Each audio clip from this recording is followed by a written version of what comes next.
Tunaipongeza serikali kwa sababu imetekeleza ilani ya Chama cha Mapinduzi karibu kwa zaidi ya 100%. Ilani ya Chama cha Mapinduzi ya mwaka 2020-2025 tulibainisha baadhi ya mambo ambayo yalionekana ni changamoto katika maendeleo ya taifa letu. Moja ya changamoto zilizobainishwa ni pamoja na umaskini wa baadhi ya Watanzania, ambapo tuliona karibu 26% ya Watanzania ambao ni robo walikuwa bado wako katika umaskini mkubwa.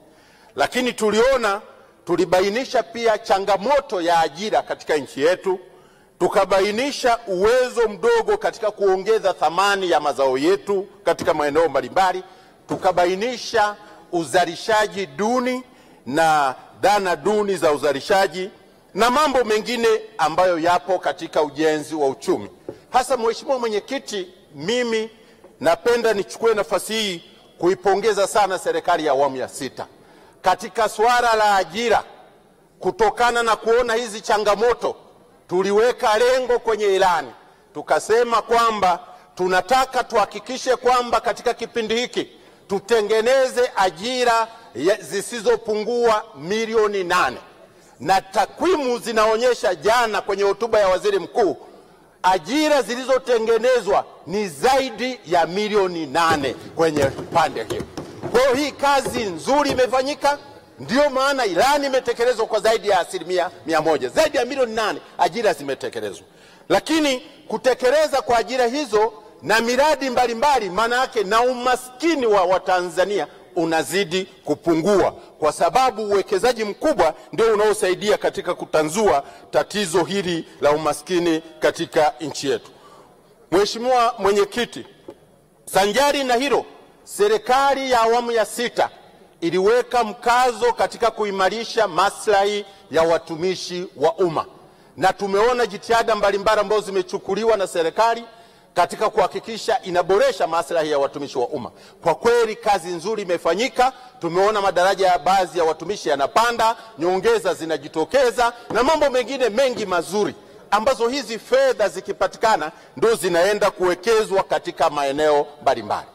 Sasa tumeona pia ofisi ya Waziri Mkuu ikishughulikia masuala ya maslahi ya wafanyakazi katika sekta binafsi. Sekta mbalimbali zilionekana kwamba zina maslahi duni, na serikali imeshughulikia na inaendelea kushughulikia, lakini bado kuna changamoto kwamba wafanyakazi wengi wanaofanya katika sekta binafsi bado maslahi yako duni, na tunaamini serikali itaendelea kuchukua hatua mbalimbali kuhakikisha kwamba inaboresha hayo maeneo, sekta binafsi inaimarika ili iweze kuwa ndio muhimili wa ujenzi wa taifa letu na itoe ajira mbalimbali kwa Watanzania.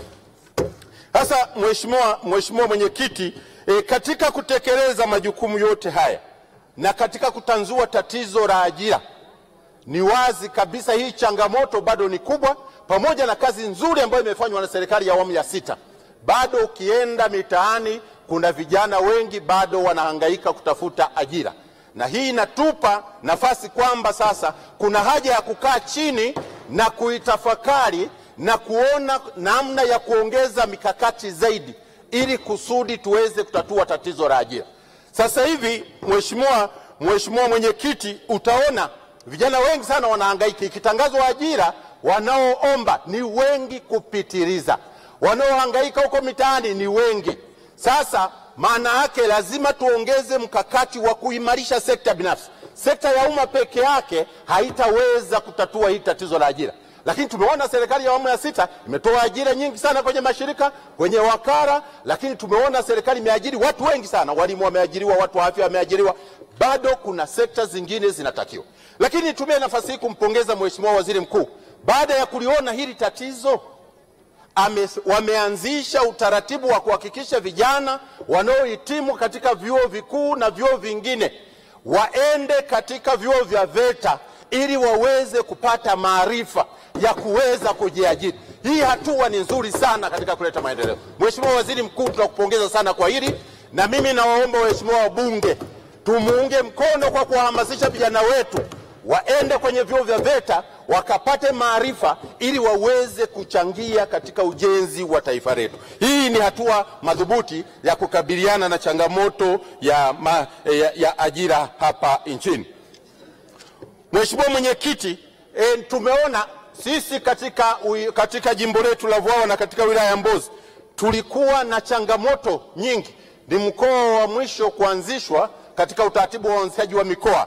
Tumeanzisha mkoa wa Songwe, lakini tulikuwa hatuna vyuo vyovyote vinavyoweza kusaidia kuwapa maarifa na ujuzi na elimu vijana wetu. Sasa hivi serikali ya awamu ya 6 imeanza ujenzi wa vyuo katika mkoa wa Songwe. Chuo cha VETA kinajengwa, chuo cha walemavu kinajengwa. Kwa kweli tunawapongeza sana. Na Mheshimiwa Waziri Mkuu, pale wilaya ya Mbozi kwenye eneo la Sasanda kulikuwa na kambi ya vijana ambayo ina ekari zaidi ya 700. Ile kambi bado tunaweza tukaweka mkakati na ikatumika katika kuandaa vijana kuweza kushiriki katika uchumi wa nchi hii. Ekari 700 ni nyingi, zinaweza zikazalisha, zikaongeza. Tunaweza tukajenga hata vyuo vingine vikajengwa pale na vikaweza kuajiri hawa vijana wengi ambao wanakosa maarifa na ujuzi wa kuendeleza. Kwa hiyo